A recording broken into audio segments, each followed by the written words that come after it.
Number one అంటారు. అసలైన number 1 Guru Kashi university.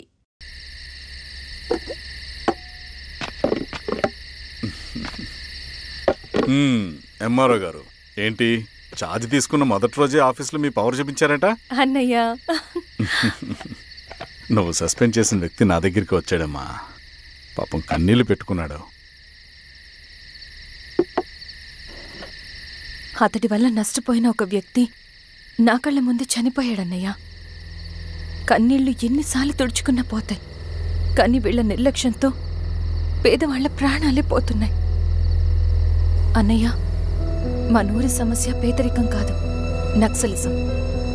నాలాంటి ప్రభుత్వ ఉద్యోగులు వాళ్ల డ్యూటీలు సక్రమంగా చేయకపోవడం వల్ల విసిగిపోయిన జనం అడవిలో వాళ్ల హెల్ప్ తీసుకుంటున్నారు. ఒక వ్యవస్థ ఇక్కడ సరిగ్గా పనిచేయనందుకే మరో వ్యవస్థ అక్కడ పుట్టింది. అందుకే నా పన్నం చేయనివ్వండి, స్నానం చేసి రండి, భోజనం చేద్దాం.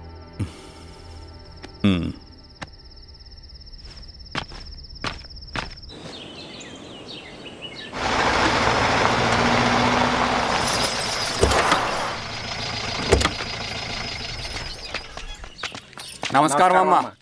నమస్తే. ఇలా రండి. మీ ఊరు నుంచి కొందరు ఎంఆర్ఓ ఆఫీస్లో అప్లికేషన్స్ ఇచ్చారు. తను వాళ్ళ పేర్లు చెప్తారు, వాళ్ళని పిలవండి. అలాగే మేడం. వెళ్ళండి. Madam, coffee. నువ్వెప్పుడు వచ్చావు రవి? మీరు గంటకోసారి కాఫీ కావాలంటారు కదా, మాటి మాటికి వెళ్ళి రావడం ఎందుకని వచ్చేసా.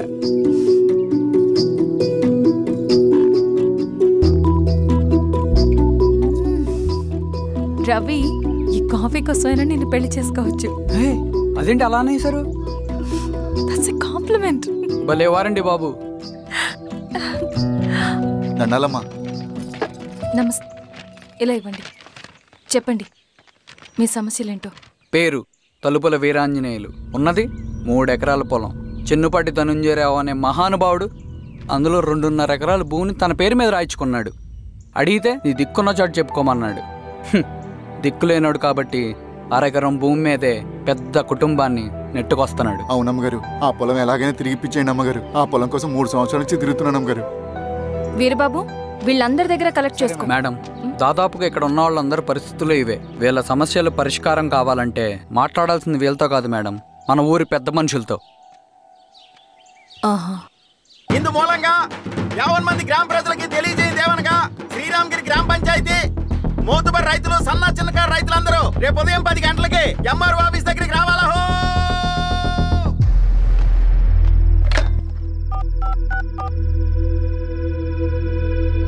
హలో, ఎవరు? నమస్తే బాబాయ్, నేను ఈశ్వర్ రెడ్డి. ఎలా ఉన్నావు? బాగున్నా. చెప్పు బాబాయ్.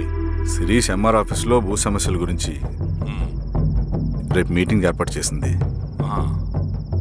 ఈ విషయం మన వాళ్ళంతా ఎలా తీసుకుంటారో అర్థం కావట్లేదు. అందుకని మీకు ఫోన్ చేశాను. శిరీష్ చెప్పింది చేయండి, అదే మనకి కలిసి వస్తుంది. సరే బాబాయ్, ఉంటాను.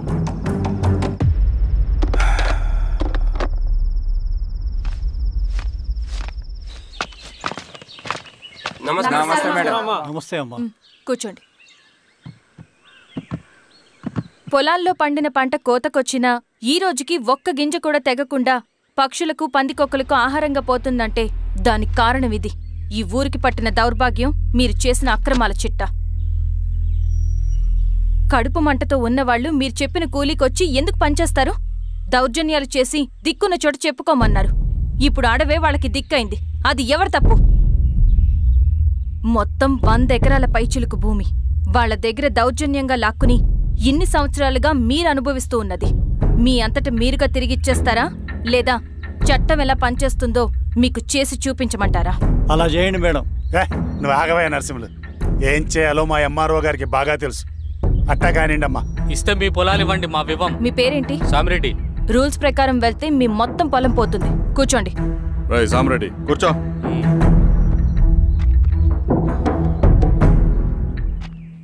ఏమ్మా, సంతోషమేగా? మరీ నువ్వు అనుకున్నంత చెడ్డవాళ్ళేం కదమ్మా మనోళ్ళు.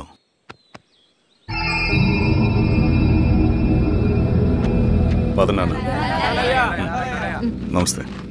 పెద్ద ఆయన చెప్పాడు, అంతా మన మంచికే. పోను పోను నీకే అర్థం అవుతుంది. ఎన్నాళ్ళకి మీకు మంచి జరుగుతుంది. సెంట్రల్ కమిటీ నుంచి కొత్త ఆర్డినెన్స్ వచ్చాయి. దాంట్లో ముఖ్యమైనవి జరగబోయే మైనింగ్ ఆపాలి, రెండోది జెడ్పీటీసీ ఎలక్షన్స్ని బైకాట్ చేయాలి. దీనికి జనాల్ని సిద్ధంగా ఉంచాలి. లాల్ సలాం కామ్రేడ్. లాల్ సలాం. ఏంట్రవి, శ్రీరామ్గిరిలో భూస్వాములందరూ దేవుళ్ళైపోయారంట, పేద ప్రజలకంతా వరాలు ఇస్తున్నారంట, ఏంటి సంగతి? అవునన్నా, నేను కూడా ఆశ్చర్యపోయాను. ఒక గవర్నమెంట్ ఆఫీసర్ తలుచుకుంటే ఒక ఊరు క్షణాల్లో ఎలా మారిపోద్దో నా కల్లారా చూశానన్నా. అది కాదన్నా, అంటే నా ఉద్దేశం వాళ్ళు ఏం చేసినా దానికి ఒక స్ట్రాటజీ ఉంటుంది. శిరీష వాళ్ళ వర్గానికి చెందిన అమ్మాయి. ఆ అమ్మాయికి ఎంత పాపులారిటీ వస్తే వాళ్ళకంత మంచిది. ఎందుకంటే వాళ్ళ అన్నయ్య ఈశ్వర్ రెడ్డి రాబోయే జెడ్పీటీసీ ఎలక్షన్స్లో చైర్మన్గా పోటీ చేయబోతున్నాడు. ఈ అభిమానం మొత్తం వాళ్ళు ఓట్ బ్యాంక్గా మార్చుకోపోతున్నారు. అంటే అన్నా, శిరీష అయినా ఎవరైనా ఒకే తాను ముక్కలే. అధికారమే వాళ్ళ అవసరం తీరుస్తుంది. వీళ్ళందరూ అధికారం కోసం ప్రయత్నం చేసేది వాళ్ళ ఉనికిని కాపాడుకోవటం కోసమే. రేపే నామినేషన్ వేస్తున్నారు.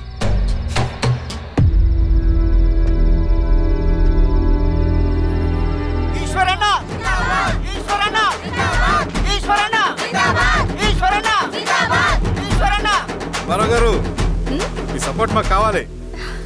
స్వామి, అయ్యా మీ అన్నయ్య గారు ఎలక్షన్ నిలబడుతున్నారమ్మా. అవును. అయితే మా ఓట్లన్నీ మీ అన్నయ్య గారికేనమ్మా. వాళ్ళు ఏం చేసినా దానికి ఒక స్ట్రాటజీ ఉంటుంది. అమ్మాయి గారు, సంజీవ్ రెడ్డి గారు వస్తున్నారంట. మధ్యాహ్నం భోజనానికి అన్నయ్య గారు ఇంటికి వచ్చేమన్నారమ్మా. అవునా? సరే సరే అమ్మ. రవి, నువ్వు కూడా నాతో వచ్చి. అది రవి, ఇక్కడ నాకు ఫ్రెండ్స్ అంటూ ఎవరు లేరు. నాకు తెలిసిన వాడివి నువ్వు ఒక్కడివే. I'm feeling alone.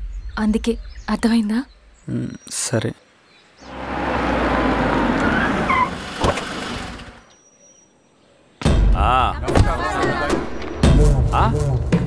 సురా, బాగున్నావా? నమస్తే చెన్నారెడ్డి. నమస్తే. బాగున్నారమ్మా? సుబ్బారెడ్డి, పదండి. ఊళ్ళో మనోళ్ళంతా బాగున్నారు కదా ఈశ్వరా? అంతా బాగున్నారు బాబాయ్. సంతోషం. ఈసారి మళ్ళీ మనం ఏకగ్రీవం అవ్వాలి రెడ్డి. మనకు పోటీ లేదు, మనదే విజయం. సంతోషం. కూర్చోండి.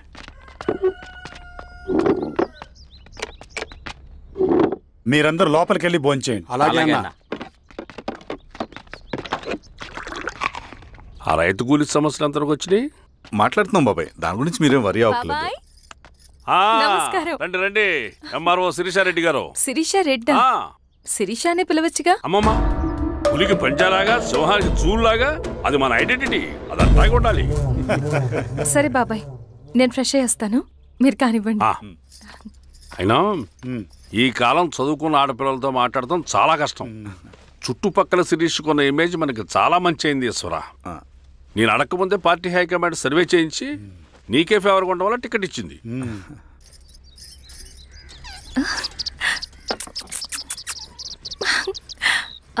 అన్నయ్య వాళ్ళు ఎక్కడ? బయటికి వెళ్ళారమ్మా. ఓ, బయటికి వెళ్ళారా? రవిని పిలు. అలాగే. మేడం. రవి, రా రా, కూర్చో. పర్లేదు మేడం. మేడం ఏంటి? శిరీషానే పిలవచ్చుగా. అది కాదండి, ఎవరైనా చూస్తే. కూర్చోవయ్యా. ఇది ఆఫీస్ కాదు రవి, మా ఇల్లు. వడ్డించు. సరే అమ్మా. రవి, అడవిలో నక్సల్స్ ఎక్కడుంటారో తెలుసా నీకు? ఏంటి శిరీష? అడవిలో నక్సల్స్ ఎక్కడుంటారో తెలుసా నీకు? ఎందుకు శిరీష గారు? తెలుసా తెలీదా? నాకెలా తెలుస్తుందండి? చూచాయిగా ఆయన తెలీదా? సరే, ఎక్కడుంటారో నాకు ఐడియా ఉంది. సాయంత్రం ఇద్దరం కలిసి వెళ్దాం. అది కాదండి. నువ్వు వస్తున్నావు అంతే, తిను. ఇది ఎక్కడ కూడా రా బాబు. సడన్ గా నక్సల్స్ అంటుంది, అడువంటుంది. కొంప తీసి నా మీద అనుమానం వచ్చిందే ఏంటి? రవి, ఇక్కడే ఆపొకసారి. ఎందుకు ఇప్పుడు ఈ టైంలో అడ్వెంచర్లు? ఇప్పుడు జరగరాంది ఏమైనా జరిగితే రేపు మీ అన్నయ్యకి తెలిస్తే బాగోదు. రవి, చుట్టూ చూడు, పైన వెన్నెల, పక్కనే అడవి. ఎంత బ్యూటిఫుల్ గా ఉందో. అవునా? అవునా ఏంటి? అసలు ఎప్పుడు చూసినా ఎందుకలా డల్ గా ఉంటున్నావు? కాలేజీలో ఇలా ఉండేవాడివి కాదు కదా, ఏమైంది? అది ఒక్క నిమిషం. హలో మేడం, పేషెంట్ కి అర్జెంట్ గా ఏ పాజిటివ్ బ్లడ్ కావాలి మేడం. రవి అర్జెంటుగా హాస్పిటల్కి పోని. ఏమైంది? పోనీ. రండి మేడం, ప్లీజ్ రండి. పోలీసులకి నక్సల్స్కి కాల్పులు జరిగాయి. ఆ కాల్పుల్లో గూడెం కుర్రాడు ప్రాణాపాయ స్థితిలో ఉన్నాడు. తన బ్లడ్ మీ బ్లడ్ సేమ్. ఆ బ్లడ్ గ్రూప్ మా హాస్పిటల్లో లేదు, అందుకే మీకు కాల్ చేశాను. ఓ అవునా? అవును మేడం. పదండి డాక్టర్. Thank you madam.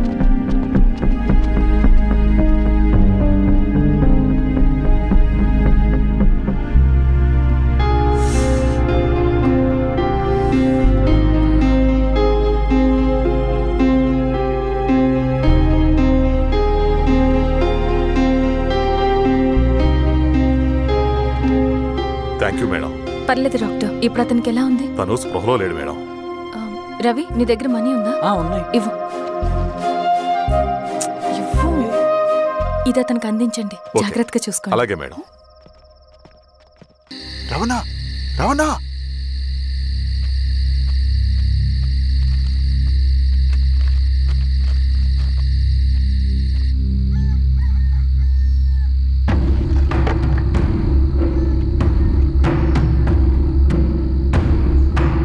బాబాయ్. బాబాయ్ ఏంటి ఈ టైంలో వచ్చావు?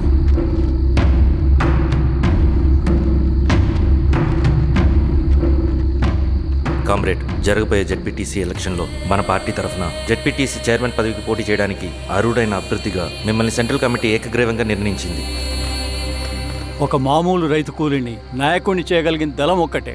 ప్రాణాలు అడ్డేసైనా సరే అన్న చెప్పింది చేసుకుంటూ పోతా. లాల్ సలాం కామ్రేడ్. లాల్ సలాం. బాబాయ్, మీతో ఉన్న మన కూలీలకు, నీ వెనుకున్న సింగన్నకు ఈ గెలుపు ముఖ్యం. ఈ గెలుపు మన హక్కు కామ్రేడ్. వీళ్ళ మద్దతు మనకే ఉందన్నా. ఇది సరే, ఆ వర్గం వాళ్ళ ఓట్లు కూడా మనకు పడాలి. నమస్తే. నమస్తే అమ్మా. ఆహా, మీ ఇద్దరిని చూస్తుంటే కడుపు నిండిపోతుందమ్మా. ఒక ఎంఆర్ఓ, ఒక జెడ్పీటీసీ చైర్మన్. అదేంటి బాబాయ్, ఇంకా ఎలక్షన్స్ జరగలేదు? పోటీ అని ఉంటేనే కదమ్మా ఎలక్షన్స్ జరిగేవి. అన్నయ్యది ఏకగ్రీవం. బాబాయ్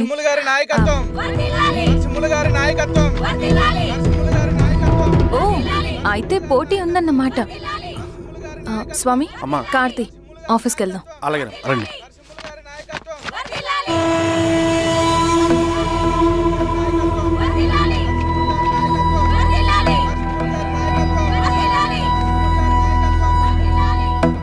నమస్తే.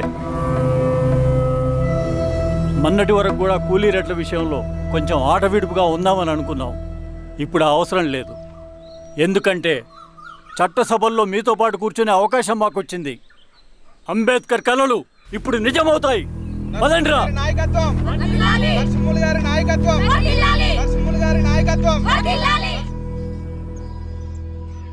ఆ నరసింహ ఎలక్షన్ పోటీ చేయటం ఏంటి? నా కర్మ వీరస్వామి, నా పోస్టింగ్ ఉన్నప్పుడు ఇవన్నీ జరగాల. ప్రచారానికి మారువేషంలో అన్నలు కూడా వస్తారేమో సార్. రాని ఎవడన్నా వచ్చి విప్లవం ఉద్యమం అని మాట్లాడాడు అనుకో, నా కొడుకున్నప్పుడు గానీ జీవితమే ఒక ఆట, సాహసమే పుబాట, ఎదురే నాకు లేదు నన్నెవడు ఆపలేడు, ఎదురే నాకు లేదు నన్నెవడు ఆపలేడు, జీవితమే ఒక ఆట, సాహసమే పుబాట. ముసుగు మీద చేయేస్తే మడత పెట్టి కొడతా. నువ్వా? ఎవడరేడు? ఈ తెల్లని గుర్రం శాంతికి సంకేతం, ఈ నల్లని బట్టలు న్యాయానికి చిహ్నం, ఈ ఎర్రని రంగు విప్లవానికి నాంది, ఈ కొరడ శిక్షా స్మృతికి చిహ్నం. సార్ ఇది చిరంజీవి పిచ్చాడు. తీసుకెళ్ళండి. నాగలి గుర్తు చేయాలి ఓటు. నాగలి గుర్తు మీద ఓటేయాలి. నాగలి గుర్తు మీద ఓటేయాలి. ప్రతిసారి ఎన్నికలు వస్తున్నాయి. ప్రతి ఎన్నికలప్పుడు రకరకాల పార్టీల నుంచి నాయకులు వస్తున్నారు. లేనిపోని వాగ్దానాలు చేస్తున్నారు.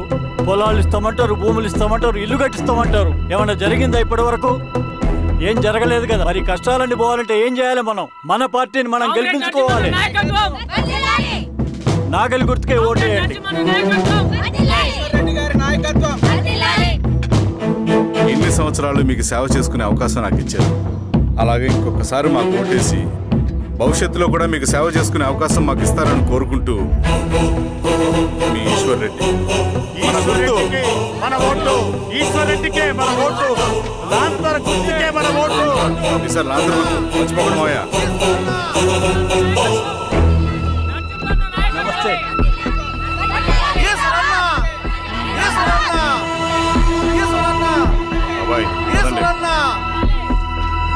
అమ్మా గుర్తుంది కదా లాంతర్ గుర్తు అలాగే కూలీ రేట్లు పెంచమంటే పెంచడం, ఎలక్షన్లో డబ్బులు మాత్రం మంచుతారు. ఏ మనుషులో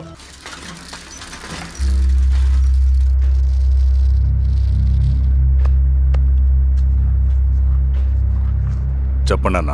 అన్ని సమస్యలు పోలీస్ స్టేషన్లో పరిష్కారం కావు రెడ్డి, కొన్ని మనమే చూసుకోవాలి.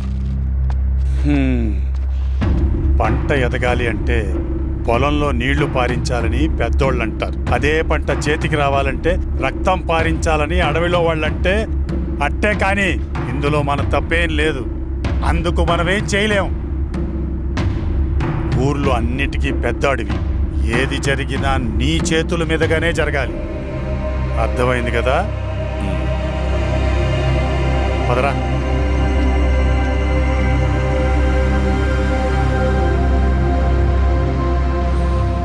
బియ్యంలో రాళ్ళున్నాయి, ఏరేయాలి.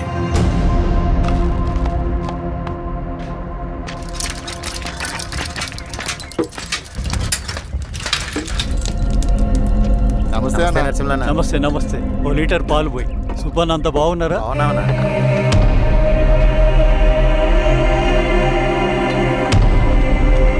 వెళ్ళొస్తా. వస్తా.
బాబాయ్ నీకేం కాదు బాబాయ్, కళ్ళు బాబాయ్. బాబాయ్ బాబాయ్ బాబాయ్ బాబాయ్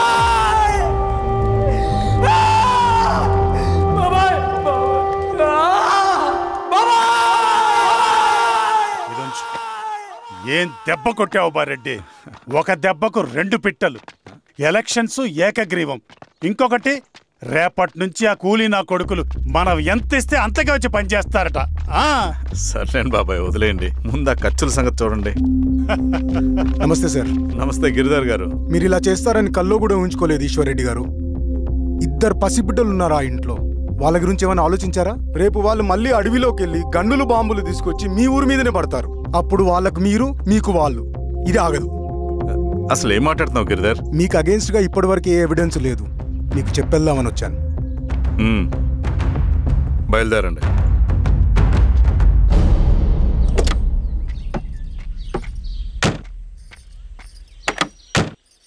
రవి,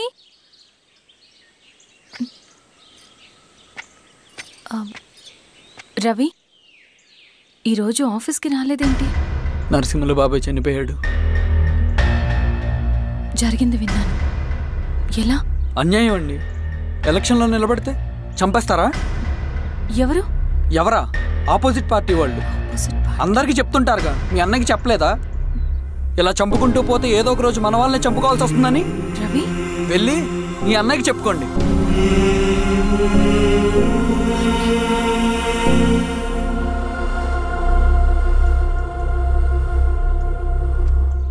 అన్నయ్య, నీతో మాట్లాడాలి. ఏంటమ్మా? ఎందుకు ఇలా చేసావన్నయ్య? ఊరంతా సరే, నువ్వు కూడా నన్ను తప్పడుతున్నావమ్మా. ఇందులో తప్పు పట్టడానికి ఏముందన్నయ్య? నిన్న నా కళ్ళతోనే చూశాను. స్వామి, కారాపు దానికి కదా.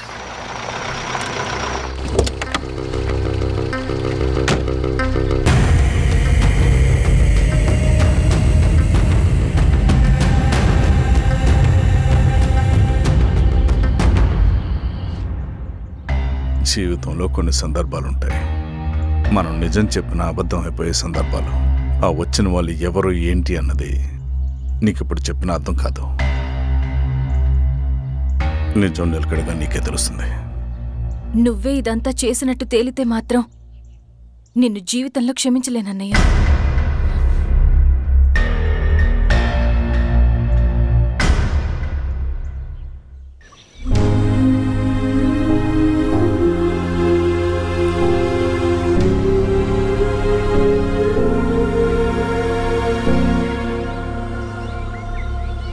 కామ్రేడ్ నరసింహన్న అమరే!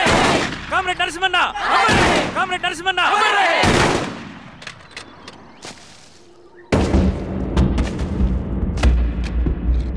ఇలా జరుగుతుందని ఊహించలేదు. ఇవాళ నుండి వాళ్ళ కుటుంబ బాధ్యతలన్నీ మన విప్లవ సంఘమే చూసుకుంటుంది. రవి అన్నా, ఇది వెళ్ళి వాళ్ళ కుటుంబానికి అందివు. సరే అన్నా. ఈ రోజు నుంచి ప్రతి నెల మన తరఫున సహాయం అందుతుందని చెప్పు. అలాగే. నేను చెప్పానని చెప్పు. అన్నా, ఊరంతా భయం గుప్పెట్లో ఉందన్నా.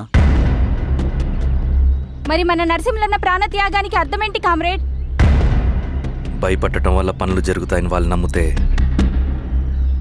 వాళ్ళకంటే ఎక్కువ భయపడగలుగుతానని వాడికి తెలియాలి.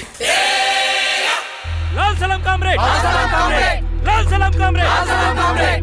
లాల్ సలాం కామ్రేడ్! లాల్ సలాం కామ్రేడ్!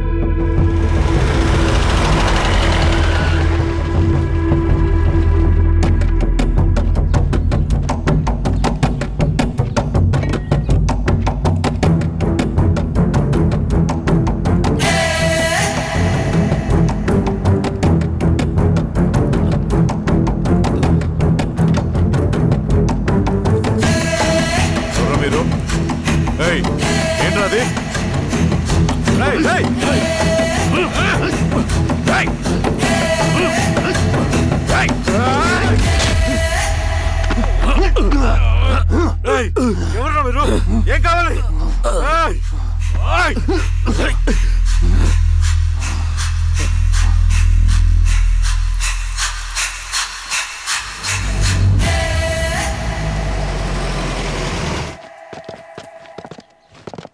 సార్, మన పోలీస్ టీం అడవంతా జల్లెడ పడుతున్నారు sir. You don't worry sir. చూడు ఇన్స్పెక్టర్, సాయంత్రంలో పేశ్వరయ్య ఇంట్లో ఉండాలా. వాడికి ఏమైనా అయితే మీ డిపార్ట్మెంట్లో ఏ ఒక్కడిని విడిచిపెట్టను నేను. అమ్మా, వాణ్ణి కలవటానికి వచ్చాను నేను. ఇంతలో ఇలా జరిగిపోయింది. నువ్వు ధైర్యంగా ఉండమ్మా. సార్, ఈ కంప్లైంట్ మేడం సైన్. ఇదిగో, దీని మీద సంతకం పెట్టమ్మా.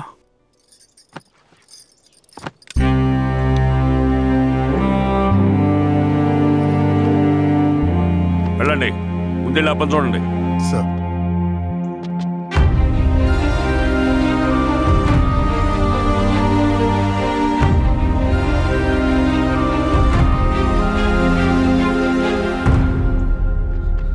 అయ్యా అయ్యా అయ్యా, మన పొలంలో అయ్యా. ఏమైందిరా? ఈశ్వర్య శవం శవం శవం. చెన్నారెడ్డి,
అలాగే సార్.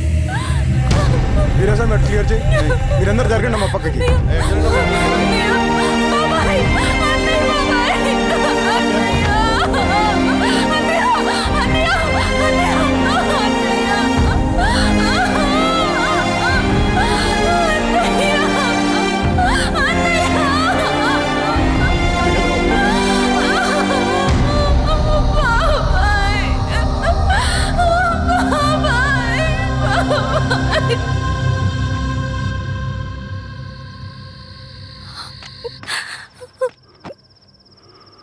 ఊరుకో అమ్మా, ఊరుకో.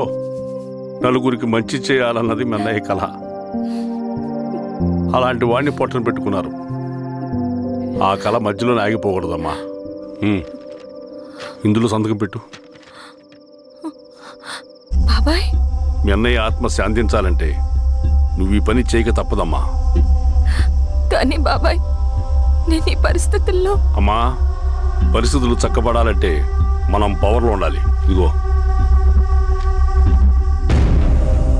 నువ్వు పెట్టిన ఒక్క సంతకం చాలా మంది జీవితాలు మార్చింది.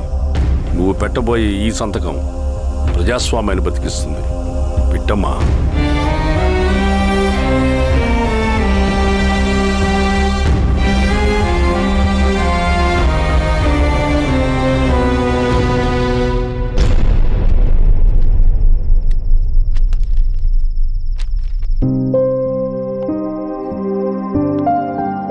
వెళ్ళొస్తాను.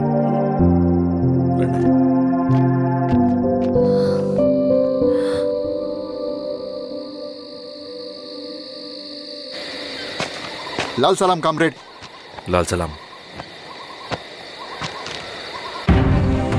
వినపాక మండలం జెడ్పీటీసీ అభ్యర్థిగా శిరీష రెడ్డి.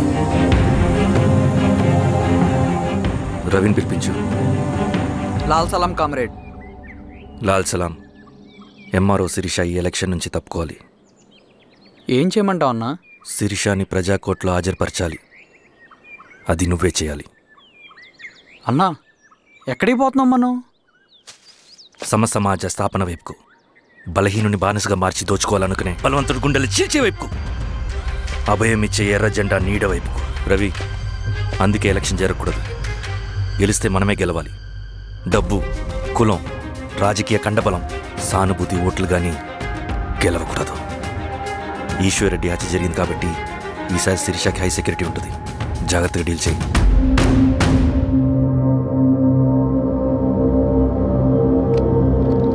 ఇక్కడ విప్లవ లక్ష్యాలకే తప్ప ఎమోషన్కి చోట్లేదు రవి. హత్యకి గురైన నరసింహులకు 2 పసిబిడ్డలున్నారు. అలాంటి ఎందరో పసిబిడ్డల భవిష్యత్తు కోసం మనం ఇచ్చేసినాం రవి. రవి, సెకండ్ వరల్డ్ వార్లో జర్మన్ సైన్యం స్టాలిన్ కొడుకుని బంధించింది. తమ జనరల్స్ని వదిలిపెడితే గాని నీ కొడుకును వదిలిపెట్టమని బేరం పెట్టింది. స్టాలిన్ ఏం చేశాడో తెలుసా? దేశం కోసం తన కొడుకుని వదిలేసుకున్నాడు. కానీ జనరల్స్ని వదిలిపెట్టలేదు. అది కమిట్మెంట్ అంటే. అదే కమిట్మెంట్ నీకు మన ఉద్యమం పట్ల ఉంటే వెళ్ళి శిరీష తీసుకురా.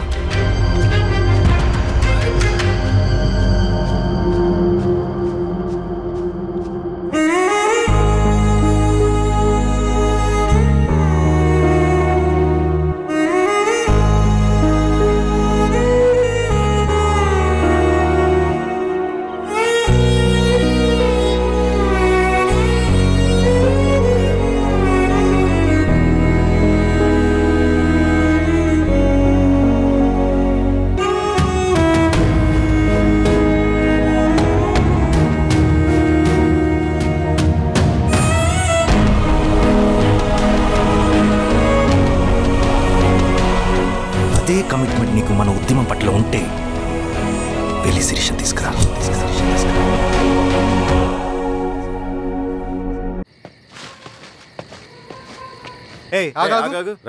సార్, రవి మనోడేరా? వెళ్ళు. అమ్మా, భోజనం తీసుకురమ్మంటారా? నాకేమొద్దు. భోజనం చేయకపోతే ఆరోగ్యం పాడవుతుంది శిరీష. నువ్వు వెళ్ళి తీసుకురా అమ్మా. సరే. రవి, నాకు ఒక మంచి కాఫీ చేసిస్తావా? తలనొప్పిగా ఉంది. చేసిస్తా, కానీ తర్వాత నువ్వు భోజనం చేయాలి.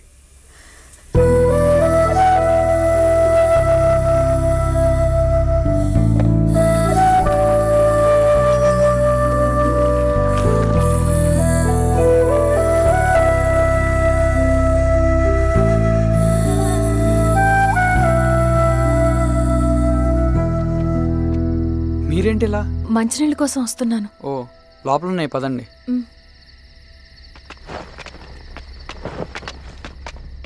ఇదిగోండి మంచినీళ్ళు.